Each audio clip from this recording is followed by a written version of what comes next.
Ini firman Tuhan akan dilayani oleh Pendeta Adrianus Pasasa. Selamat mendengarkan. Tuhan Yesus memberkati. Mendengar radio Citra Kasih yang dikasihi oleh Tuhan Yesus, kasih Tuhan tidak pernah terbatas di dalam setiap kehidupan kita. Kita sadar dan kita pahami bahwa kita ada sampai saat ini hanya semata-mata karena kasih Tuhan yang terus kita alami di dalam hidup kita. Pada pagi hari ini kita akan melihat satu tema, yaitu memulai dengan tidak baik tetapi mengakhiri dengan baik, ya. Nah, kita akan masih melihat di dalam kisah raja-raja Israel. Nah, hari ini coba kita lihat bagaimana kisah apa yang dialami oleh raja setelah Raja Hizkia. Kita melihat raja berikutnya, yaitu Manasye, ya. Manasye itu anak dari Hizkia. Jadi setelah Raja Hizkia wafat, digantikan oleh anaknya yang namanya Manasye. Nah, di awal pemerintahannya dikatakan di dalam 2 Tawarik 33 ayat 2, di situ dicatat, dikatakan Manasye atau melakukan apa yang jahat di mata Tuhan. Ya, coba kita baca bersama ya di dalam 2 Tawarik 33 ayat 2. Saya akan bacakan buat setiap pendengar radio Citra Kasih bisa menyimak di dalam Alkitab masing-masing atau di dalam handphone atau mendengarkan ya. Demikian firman Tuhan di dalam 2 Tawarik 33 ayat 2, ia melakukan apa yang jahat di mata Tuhan sesuai dengan perbuatan keji bangsa-bangsa yang telah dihalaukan Tuhan dari depan orang Israel. Jadi kalau kita merujuk ke tema kita, jadi memulai dengan tidak baik tapi mengakhiri dengan baik. Nah, bagaimana kisah selanjutnya dengan Raja Manasye, anak dari Hizkia? Kalau kita baca kisah Hizkia itu luar biasa. Dia melakukan apa yang benar di mata Tuhan, tapi keturunan berikutnya atau raja yang menggantikan yaitu anaknya, yaitu Manasye, dikatakan dia memulai pemerintahannya dengan tidak takut akan Tuhan, gitu. Melakukan apa yang jahat di mata Tuhan. Apa saja yang dia lakukan Manasye di dalam pemerintahannya? Padahal kalau kita lihat begitu sudah disterilkan, ya, sudah dihancurkan semua berhala-berhala pada zaman bapaknya yaitu Hizkia. Tapi apa yang dilakukan oleh Manasye? Kita bisa melihat yang pertama itu mendirikan kembali apa yang sudah dihancurkannya. Jadi apa yang sudah dihancurkan yaitu penyembah-penyembah berhala, ya, dikatakan mereka menyimpang dari apa yang Tuhan sudah tetapkan dalam hidup mereka. Mereka harusnya menyembah kepada Allah Israel, tapi malah mereka meninggalkan Allah Israel dan mereka menyembah kepada berhala-berhala yang disembah oleh bangsa-bangsa yang ada di sekitar mereka, yang sudah dihancurkan oleh Tuhan. Bangsa-bangsa yang sudah disingkirkan oleh Tuhan dari hadapan mereka, ini dibangun kembali. Nah, jadi ada istilah kalau kita lihat di beberapa bagian Alkitab juga dikatakan ya seperti anjing yang kembali kepada muntahnya. Artinya bangsa ini sudah bertobat. Bangsa ini di zaman Hizkia, bangsa ini benar-benar mulai mencari Tuhan. Bahkan mereka diberkati karena apa yang mereka lakukan. Tapi pada zaman pemerintahan anaknya yaitu Manasye, ya, apa yang sudah dibuang, apa yang sudah dihancurkan didirikan kembali. Ya, jadi mereka tidak konsisten di dalam pertobatan mereka. Ya, kalau kita baca di dalam 2 Tawarik 33 ayat 3, di situ dikatakan ia mendirikan kembali bukit-bukit pengorbanan yang telah dirobohkan oleh Hizkia. Jadi apa yang tidak baik yang sudah dihancurkan oleh Hizkia bapaknya dibangun lagi oleh Manasye, ya. Ia mendirikan kembali bukit-bukit pengorbanan yang telah dirobohkan oleh Hizkia ayahnya. Ia membangun mesbah-mesbah untuk para Baal, membuat patung-patung Asyera dan sujud menyembah kepada segenap tentara langit dan beribadah kepadanya. Jadi diganti, ya. Posisi Allah digantikan kembali oleh berhala-berhala yang sudah dihancurkan pada zaman Hizkia. Nah ini ya. Jadi apa yang dilakukan oleh Manasye, dia mendirikan apa yang sudah dihancurkan. Ya. Seringkali kita juga di dalam kehidupan kerohanian kita, apa yang sudah kita tinggalkan kok rasanya susah untuk dibuang ya. Ya, makanya ada sering dikatakan orang lebih senang pakai baju yang lama daripada baju yang baru. Ya. Padahal baju yang lama itu sudah tidak layak sebenarnya, sudah dibuang. Tapi seringkali orang masih mencari karena mungkin cocok di badannya gitu daripada baju yang baru. Nah, sama yang dialami juga ya. Jadi harusnya apa yang sudah diperbaharui tinggal diteruskan gitu ya. Tinggal diteruskan ya, kemudian ditingkatkan. Tapi ini sebaliknya yang dilakukan oleh Manasye, yaitu ya membangun kembali apa yang sudah tidak baik, yang sudah dihancurkan oleh pada zaman bapaknya gitu ya, pada zaman Hizkia. Ya, jadi apa yang sudah dihancurkan dibangun kembali, padahal itu tidak berkenan di hadapan Tuhan. Ya.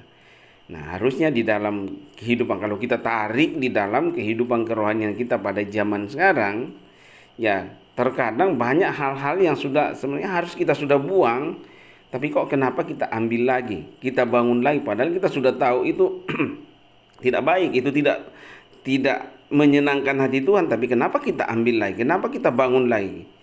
Ya, nah ini harusnya menjadi pembelajaran bagi kita semua. Tapi di endingnya nanti kita melihat bagaimana apa yang dilakukan oleh Manasye. Kemudian selain membangun mendirikan apa yang sudah dihancurkan pada zaman Hizkia bapaknya, yang kedua itu mencemarkan rumah Tuhan. Ya, harusnya rumah Tuhan tempat kediaman Tuhan. Dikatakan tubuhmu adalah bait Allah, tempat kediaman Roh Kudus, ya. Ya, harusnya yang ada di rumah Tuhan itu segala sesuatu yang menyenangkan hati Tuhan. Harusnya apa yang dilakukan di rumah Tuhan itu semua terarah kepada Tuhan untuk menyenangkan hati Tuhan. Tapi dikatakan pada pada zaman Manasye ini, rumah Tuhan bukan lagi difungsikan untuk penyembahan kepada Tuhan, tapi malah dicemarkan. Ya. Coba kita baca di dalam 2 Tawarik 33 ayat 4. Di situ dikatakan, ia mendirikan mezbah-mezbah di rumah Tuhan. Ia mendirikan mezbah-mezbah di rumah Tuhan, walaupun sehubungan dengan rumah itu Tuhan telah berfirman, di Yerusalem namaku akan tinggal untuk selama-lamanya. Di ayat selanjutnya, di ayat 5 dikatakan, dan ia mendirikan juga mezbah-mezbah bagi segenap tentara langit di kedua pelataran rumah Tuhan. Ya, di dalam pelataran rumah Tuhan, dia membangun mezbah ya untuk penyembah bukan kepada Allah, tapi dikatakan didirikan untuk penyembahan kepada segenap tentara langit di dalam pelataran rumah Tuhan. Ya, artinya mendua ya.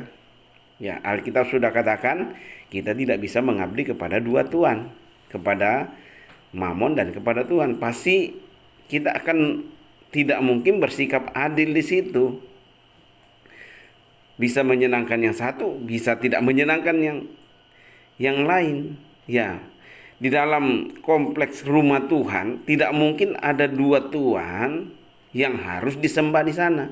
Tapi pada zaman Manasye ini yang terjadi. Dikatakan di dalam pelataran rumah Tuhan dia membangun mezbah juga untuk penyembahan segenap tentara langit. Nah, jelas ini hal yang menyakitkan hati Tuhan. Ya, dikatakan Tuhan itu cemburu. Ya, dia tidak mau diduakan. Makanya di dalam 10 perintah Tuhan katakan di situ, jangan ada Allah lain padamu, jangan menyembah patung-patung buatan manusia. Ya. Tuhan hanya mau disembah. Hanya Dia yang layak disembah. Hanya Dia yang layak ditinggikan. Nggak ada yang lain. Tapi pada zaman Manasye ini mereka membangun mezbah yang lain di dalam rumah Tuhan. Ya. Sama kalau kita kembali tadi, tubuh kita adalah bait Allah. Kalau kita tarik di zaman sekarang,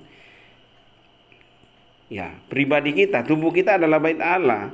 Ya, Tuhan tidak mau ada hal-hal lain yang ada di dalam diri kita. Harusnya setiap penyembahan kita hanya tertuju kepada Tuhan, tidak tertuju kepada yang lain-lain. Jadi jangan kita mendirikan penyembahan-penyembahan lain di dalam diri kita untuk menyembah bukan kepada Tuhan. Ya, karena Tuhan hanya mau setiap penyembahan, setiap hidup kita hanya tertuju kepada Dia saja. Ya. Nah, kemudian selain itu dikatakan di ayat 7, ia menaruh juga patung berhala yang telah dibuatnya dalam rumah Allah. Nah, ini kembali ya, rumah Allah itu hanya dikhususkan untuk penyembahan kepada Allah. Allah Israel tentunya. Tapi di zaman Manasye dikatakan dia menaruh juga patung berhala, dia taruh berhala di dalam rumah Allah. Ya. Walaupun Allah telah berfirman kepada Daud dan kepada Salomo anaknya, dalam rumah ini dan di Yerusalem yang telah kupilih dari antara segala suku Israel, aku akan menaruh namaku untuk selama-lamanya. Ya. Nah, jadi ada berapa pelanggaran yang pertama itu dikatakan dia mendirikan apa yang sudah dihancurkan. Ya. Bagaimana kita tarik di dalam kehidupan kita sehari-hari? Ya, jangan kita kembali lagi kepada apa yang sudah kita buang di dalam diri kita. Tentu yang kita hancurkan itu adalah hal-hal yang tidak baik kan, bukan hal yang sudah baik. Hal yang baik itu kita tingkatkan. Tapi hal-hal yang sudah tidak baik yang sudah kita buang karena kita sudah mengikut Kristus, ya jangan kita ambil lagi, jangan kita bangun lagi. Ya, misalnya ya keegoisan, kita sudah tinggalkan. Kenapa kita harus bangun lagi? Ya. Kejujuran, kita sudah hidup jujur. Ya, pertahankan kejujuran itu terus. Ya, jangan dibangun lagi, mulai lagi kebohongan-kebohongan. Nah, ini ya banyak hal yang bisa kita lihat di dalam kehidupan kita. Kalau hidup kita sudah punya hati untuk menolong orang, ya udah tingkatkan terus itu. Ya, hati kita mau berbagi dengan orang lain, tingkatkan terus itu. Ya, jangan justru hal-hal yang sudah baik di dalam diri kita hancurkan, kita ganti dengan hal-hal yang tidak baik. Ya. Nah, ini kan harus cepat sadar gitu ya. Yang kedua, mencemarkan rumah Tuhan, ya. Hidup kita atau kehidupan kerohanian kita adalah mencerminkan ya siapa yang ada di dalam diri kita kan. Kita adalah rumah Tuhan. Ya, jangan kita taruh hal-hal lain di dalam diri kita. Ya, taruhlah hal-hal yang menyenangkan Tuhan. Ya, kita adalah bait Allah, bait Roh Kudus, tempat kediaman Roh Kudus. Jadikanlah hidup kita, jadikanlah diri kita untuk menyenangkan Tuhan. Jangan ada hal-hal lain yang tidak menyenangkan Tuhan di dalam diri kita. Ya, memang tidak gampang, tapi perjuangan. Tapi harus dilakukan. Makanya Tuhan Yesus katakan apa? Barang siapa mau mengikut aku, ia harus menyangkal diri dan memikul salib. Bukan perjalanan yang gampang. Ya, bukan wah enak kalau jadi orang Kristen tinggal percaya Yesus diselamatkan. Kata siapa? Yesus adalah pemimpin sejati yang mengatakan barang siapa yang mengikut aku, dia harus menyangkal diri dan memikul salib. Menanggalkan apa yang sudah mendarah daging di dalam diri kita tidak mudah. Butuh perjuangan, butuh bayar harga di sana. Ya, jangan kita cemarkan diri kita yang sudah baik ini. Ya, jangan tambah lagi hal-hal yang tidak baik di dalam diri kita, tapi perbaharui terus sehingga kita semakin serupa dengan karakter Kristus, ya. Kemudian dikatakan di ayat 7 tadi, yang menaruh juga patung berhala. Ya, jangan ada berhala-berhala lagi dalam hidup kita yang bersaing dengan Tuhan. Ya, berhala-berhala apa ya? Coba aja kita renungkan kalau kita ya ini zaman teknologi, bukan berarti teknologi itu salah. Enggak. Teknologi ada itu untuk menolong manusia, bukan untuk mencelakakan manusia kan. Tapi kenapa banyak orang yang celaka karena teknologi? Ya, contoh saja misalnya handphone. Coba kita bandingkan berapa lama kita pegang handphone dengan ya berapa lama kita membaca Alkitab misalnya. Ya, kalau kita mau jujur ya mungkin lebih banyak waktu yang kita gunakan untuk pegang handphone daripada waktu untuk berdoa kepada Tuhan, waktu untuk membaca firman Tuhan dan lain sebagainya. Ya. Nah, ini kadang itu sudah jadi berhala di dalam diri kita. Ya, banyak hal yang kadang menjadi berhala, pekerjaan. Ya, kita lebih mengutamakan bekerja. Bekerja penting, ya. Kalau kita tidak bekerja, kita juga katakan ya jangan makan orang yang tidak bekerja. Ya. Siapa yang bekerja pasti menikmati. Ya, seorang pekerja layak untuk menikmati usahanya. Tapi yang salah di sana kalau kita sudah orang katakan mania, ya, mania kerja, ya. Sehingga kita lupakan apa yang sebenarnya esensial atau penting di dalam hidup kita, yaitu kerohanian kita. Ya. Harus seimbang, ya. Semua baik kalau seimbang gitu, ya. Jasmani rohani harus seimbang, ya. Jadi itu yang harus kita bangun di dalam diri kita, ya. Jangan bangun berhala-berhala seperti apa yang dilakukan Manasye di dalam rumah Tuhan. Dia bangun patung berhala, ya. Jadi orang jadi bingung kan, mana yang harus disembah, Allah Israel atau patung berhala. Allah Israel mungkin tidak kelihatan, tapi patung ada, ya. Orang cenderung melihat yang kasat mata kan, yang kelihatan, ya. Dikatakan ia menaruh juga patung berhala yang telah dibuatnya dalam rumah Allah, walaupun Allah telah berfirman bahwa yang mulai dari Daud, dari kemudian Salomo, kemudian raja-raja berikutnya, Allah selalu berfirman bahwa dia akan selalu diam di dalam rumah Tuhan. Tapi kalau ada mendua hati di sana, ya, ini gambaran hidup kita juga kan. Jangan pernah mendua hati. Ya, berikanlah sepenuh hati kita kepada Tuhan, bukan kepada yang lain-lain. Ya. Nah, selanjutnya apa yang dilakukan Manasye lagi? Dikatakan dia mempersembahkan anaknya untuk berhala gitu kan. Ya. Bukan mempersembahkan anaknya untuk memuliakan Tuhan, persembahkan anaknya, ya, saya serahkan anak saya untuk menjadi hamba Tuhan misalnya. Saya serahkan anak saya untuk menjadi pekerjaannya Tuhan. Ya, tapi ini dia mempersembahkan anaknya untuk berhala, ya. Ya, kalau zaman sekarang mungkin dikatakan tumbal, ya. Jadikan tumbal. Anaknya jadikan tumbal untuk sesuatu yang menyenangkan berhala. Ya, setan di sana. Ya, ini yang dilakukan Manasye, mempersembahkan anaknya untuk berhala. Kalau kita lihat di dalam 2 Tawarik 33 ayat 6, di situ dikatakan bahkan ia Manasye mempersembahkan anak-anaknya sebagai korban dalam api di lembah Ben Hinom. Ia melakukan ramal, telaah dan sihir dan menghubungi para pemanggil arwah dan para pemanggil roh peramal. Ia melakukan banyak yang jahat di mata Tuhan. Ini hal-hal yang jahat semua di mata Tuhan kan. Ya. Mempersembahkan manusia untuk berhala. Ya, sama kalau misalnya orang mau kawin, orang mau kaya, mereka misalnya ke gunung-gunung untuk mencari setan lah di sana, ya. Ya, setan juga bisa memberikan kekayaan. Jangan bilang hanya Tuhan.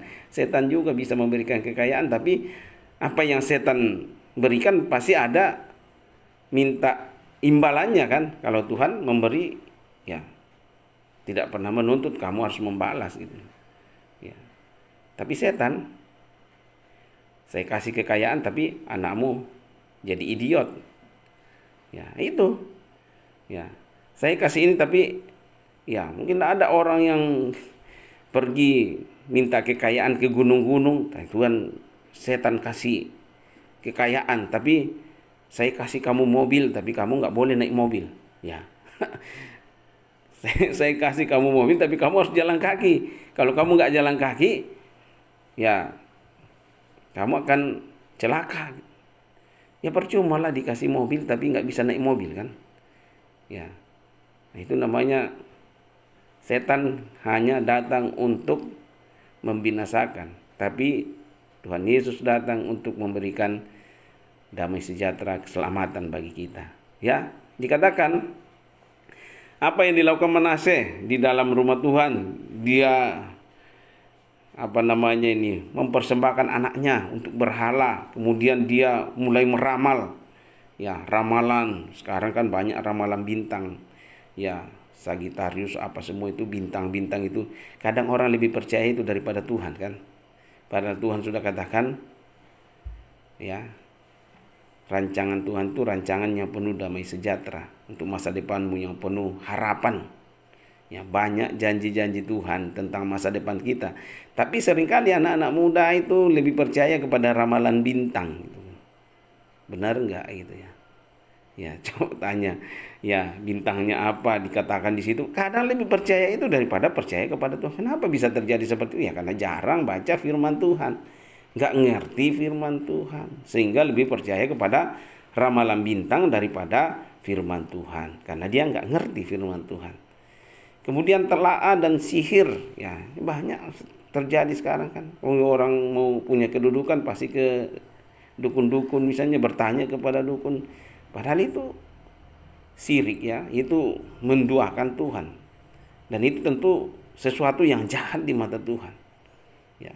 Kemudian dia juga menghubungi para pemanggil arwah, ya. Lalu bertanya kepada orang yang sudah mati. Ya. Maka banyak juga orang kalau misalnya lagi musim politik ya banyak orang yang ke kuburan kan mencari ya bertanya kepada orang yang sudah mati. Ya nggak tahu ya mungkin apa dia percaya tapi bagi kita orang percaya itu ya masa kita bertanya kepada orang yang sudah mati. Ya carilah orang yang bisa memberikan solusi. Orang mati nggak akan pernah memberikan solusi. Ya. Nah, jadi apa yang dilakukan oleh Manasye semua menyakiti hati Tuhan, semua jahat di mata Tuhan. Ya, dikatakan dia melakukan ramal, sihir, menghubungi para pemanggil arwah dan para pemanggil roh peramal. Ia melakukan banyak yang jahat di mata Tuhan sehingga ia menimbulkan sakit hatinya Tuhan. Kalau Tuhan sudah sakit hati melihat kelakuan manusia, namanya juga dia Tuhan yang Maha Kuasa. Ya, tapi walaupun demikian dia masih punya kasih. Ya, coba harus kita bersyukur anugerah Tuhan yang luar biasa. Banyak kejahatan yang kita lakukan, banyak hal-hal yang mungkin tidak menyenangkan Tuhan yang kita lakukan, tapi Tuhan masih memberikan hidup sampai saat ini sadar. Ya, kenapa Tuhan masih saya berbuat jahat tapi nggak apa-apa. Ya, jangan kita bangga karena kita berbuat hal-hal yang jahat di mata Tuhan tapi kita nggak mengalami apa-apa gitu. Ya, jangan-jangan Tuhan masih kasih kesempatan untuk kita bertobat, untuk kita sadar. Ya. Karena kasih Tuhan begitu luar biasa. Kita tidak mau, Tuhan tidak mau kita binasa gitu. Tapi Tuhan mau kita diselamatkan, ya.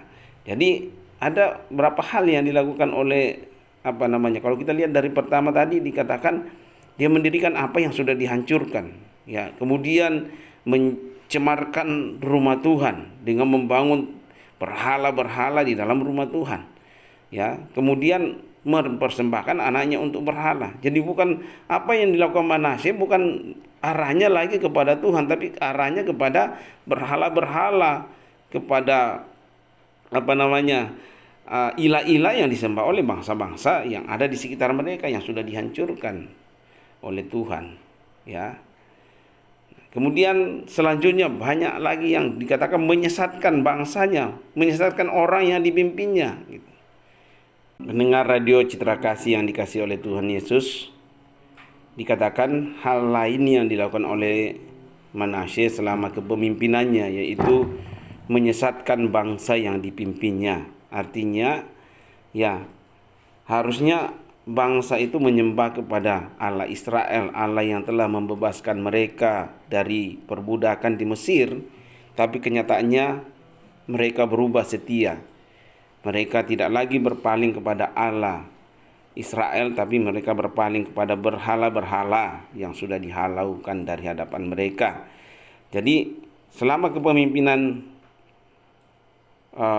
Manasye, dia menyesatkan bangsanya. Dikatakan di 2 Tawarik 33 ayat 9, tetapi Manasye menyesatkan Yehuda dan penduduk Yerusalem sehingga mereka melakukan yang jahat, bahkan lebih daripada bangsa-bangsa yang telah dipunahkan Tuhan dari depan orang Israel. Ini ya ngeri kalau dia. Jadi dikatakan bahkan lebih jahat dari apa yang dilakukan oleh bangsa-bangsa yang sudah dipunahkan Tuhan, karena mereka menyembah berhala. Israel yang jadi umat pilihan Tuhan dikatakan bahkan lebih jahat yang mereka lakukan. Ya. Jadi kalau kita mengenal Tuhan setengah-setengah, kita tidak memahami, ya, dikatakan bahkan lebih jahat. Ya. Ini yang terjadi pada masa pemerintahan Manasye. Ya, bangsanya disesatkan. Mereka melakukan lebih jahat daripada bangsa-bangsa yang sudah dihancurkan oleh Tuhan. Ya. Walaupun demikian, ya, Tuhan sakit hati, tapi di satu sisi Tuhan tetap mengasihi umatnya Israel. Ya, buktinya apa? Tuh, Tuhan sayang. Ya, artinya Tuhan masih ingat Israel, bukan seperti bangsa-bangsa yang tidak mengenal Tuhan awalnya, langsung dihancurkan, langsung dipunahkan. Tapi Israel tidak dipunahkan. Ya, Tuhan sayang kepada bangsa yang telah dibebaskannya dari tanah perbudakan. Ya, sama gambaran kita juga. Ya, jangan pernah kita berkata, saya tidak melakukan yang baik, tapi saya tetap sehat-sehat saja, tidak ada apa-apa yang terjadi. Jangan punya pemahaman seperti itu. Ya, Tuhan masih sayang kepada kita, Tuhan ingat kepada kita. Ya, bahkan Tuhan mau kita berubah. Ya. Kalau kita lihat 2 Tawarik 33 ayat 10, kemudian berfirmanlah Tuhan kepada Manasye dan rakyatnya, tetapi mereka tidak menghiraukannya. Artinya Tuhan masih sayang mereka. Tuhan masih mau berfirman kepada Manasye. Tuhan masih mau mengingatkan Raja Manasye bahwa apa yang kamu lakukan itu salah. Ya. Kamu telah menjauh. Ya, engkau dengan bangsa yang engkau pimpin telah menjauh daripada Tuhan. Bahkan di rumah Tuhan pun kalian membuat berhala-berhala untuk menyembah kepadanya, bukan menyembah kepada Allah Israel lagi. Tuhan sayang mereka. Jadi setiap peringatan-peringatan yang kita alami dalam hidup kita, sebenarnya itu Tuhan bisa saja memakai orang yang mengingatkan kita. Tuhan bisa saja memakai segala cara untuk menyadarkan kita ketika kita sudah lari daripada Tuhan. Ya, apa yang kita sudah lakukan tidak menyenangkan hati Tuhan lagi, dan banyak cara Tuhan untuk mengingatkan kita. Sama bangsa Israel juga, Tuhan ingatkan mereka karena Tuhan sayang kepada mereka. Nah, tergantung respon kita ketika kita diingatkan. Bagaimana respon Israel? Mereka tidak menghiraukan. Dikatakan tadi di dalam 2 Tawarik 33 ayat 10. Kemudian berfirmanlah Tuhan kepada Manasye dan rakyatnya, tetapi mereka tidak menghiraukannya. Akibatnya apa? Mereka dibuang dari hadapan Tuhan. Ya. Kalau kita baca di dalam 2 Tawarik 33 ayat 11. Oleh sebab itu Tuhan mendatangkan kepada mereka panglima-panglima tentara Raja Asyur yang menangkap Manasye dengan kaitan, membelenggunya dengan rantai tembaga dan membawanya ke Babel. Artinya kalau kita dibuang dari hadapan Tuhan, berarti kita jauh daripada Tuhan. Ya. Kalau kita yakin dan percaya bahwa Tuhan adalah sumber segalanya di dalam hidup kita, ya kalau sumbernya sudah tidak ada, apa lagi yang kita dapat? Ya hanya kesusahan. Ya, Israel ketika mereka masih ada di Yerusalem, mereka bisa menikmati berkat-berkat Tuhan. Tapi ketika mereka dibuang ke Babel, mereka adalah orang yang dijajah. Mereka tawanan. Gambaran dibelenggu artinya tidak bebas. Ya. Ini akibat daripada hal-hal yang dilakukan oleh Manasye terhadap bangsanya, menyesatkan bangsanya. Ya, harusnya mengarahkan bangsanya untuk menyembah Allah, Allah Israel, Allah yang telah membebaskan mereka dari perbudakan di Mesir. Tapi mereka bahkan dikatakan lebih jahat apa yang mereka lakukan daripada bangsa-bangsa yang sudah dihalau oleh Tuhan dari hadapan mereka. Jangan sampai dalam kehidupan kita sebagai orang Kristen, ketika kita meninggalkan Tuhan, bahkan lebih jahat daripada orang-orang yang tidak mengenal Tuhan yang kita lakukan. Ya. Tapi ingat, Tuhan masih sayang kita. Tuhan punya belas kasihan. Sehingga setiap kita melakukan kesalahan-kesalahan, ada saja orang yang mengingatkan kita, ada saja cara Tuhan untuk membawa kita kembali kepada rel yang benar. Beda dengan bangsa-bangsa yang tidak mengenal Tuhan. Mereka langsung dipunahkan. Ya. Tapi kita yang sudah mengenal Tuhan, ingat Tuhan sayang kepada saudara dan saya. Walaupun kita jatuh di dalam, mungkin kita menjauh daripada Tuhan, tapi Tuhan tetap mengingatkan kita. Tuhan tetap membawa kita untuk kembali ke jalan yang benar. Bagaimana respon saudara dan saya? Apa mau kembali atau terus di dalam kejahatan-kejahatan yang tidak menyenangkan Tuhan yang kita lakukan? Sadar, bertobat, dan Tuhan akan pulihkan. Ini intinya ya, sadar bahwa apa yang kita lakukan yang tidak berkenan di hadapan Tuhan, jangan kita teruskan. Tapi berhenti, bertobat, dan lihat bagaimana Tuhan memulihkan keadaan. Ini yang dialami oleh Manasye. Ya, seperti topik kita, memulai dengan tidak baik, memulai dengan melakukan apa di awal pemerintahannya, dia sudah melakukan apa yang jahat di mata Tuhan. Tapi di dalam perjalanannya, walaupun dikatakan, semua yang dilakukan di sepanjang perjalanan pemerintahannya, ya, menyesatkan semua. Tapi Tuhan masih ingatkan Manasye dan rakyat yang dipimpinnya, itu Israel. Sadar, salah yang kamu lakukan. Kalau bahasanya seperti itu, sadar, bertobat, kembali kepada jalan yang benar, kembali kepada jalannya Tuhan. Ingat dulu apa yang dilakukan oleh bapakmu. Ya, Hizkia melakukan apa yang benar di mata Tuhan. Sadar, kamu sudah jalan di jalan yang tidak benar. Seringkali juga banyak orang yang ingatkan kita ketika kita jatuh di dalam kesalahan-kesalahan yang tidak menyenangkan hati Tuhan. Sadar, kembali bertobat, dan Tuhan pulihkan di situ. Nah, ini yang dialami. Coba kalau kita lihat di dalam 2 Tawarik 33 ayat 12 sampai 13. Ya, dalam keadaan yang terdesak ini, ya, Manasye berusaha melunakkan hati Tuhan Allahnya. Ia sangat merendahkan diri di hadapan Allah nenek moyangnya. Akhirnya dia sadar kan, mulai merendahkan diri di hadapan Tuhan. Artinya tandanya apa? Menyesal bahwa apa yang sudah dilakukan itu salah. Ya, yang menyesal, ya, dan berdoa kepada Tuhan, ya, di tengah pembuangan kan. Seringkali orang sadar kalau sudah dibuang gitu kan. Ya. Orang sadar kalau sudah celaka. Padahal orang sudah mengingatkan, jangan pegang itu, ada tegangan tinggi di situ. Tetap saja dia pergi pegang. Nanti kesetrum baru sadar gitu kan. Untung kalau tidak mati gitu kan. Ya, seringkali kita sudah tahu ada di situ jurang, kita masih jalan ke situ. Ya. Mungkin kalau kita lihat apa aturan-aturan lalu lintas, orang sudah ada tanda di situ dilarang stop. Ya, tetap masih stop di situ. Dilarang parkir, dia masih tetap parkir di situ. Ya. Akhirnya apa? Ya, bukan keuntungannya didapat, tapi ya mungkin bisa celaka di situ. Ya. Artinya banyak rambu-rambu di dalam hidup ini yang mengingatkan kita bahwa jangan ke situ.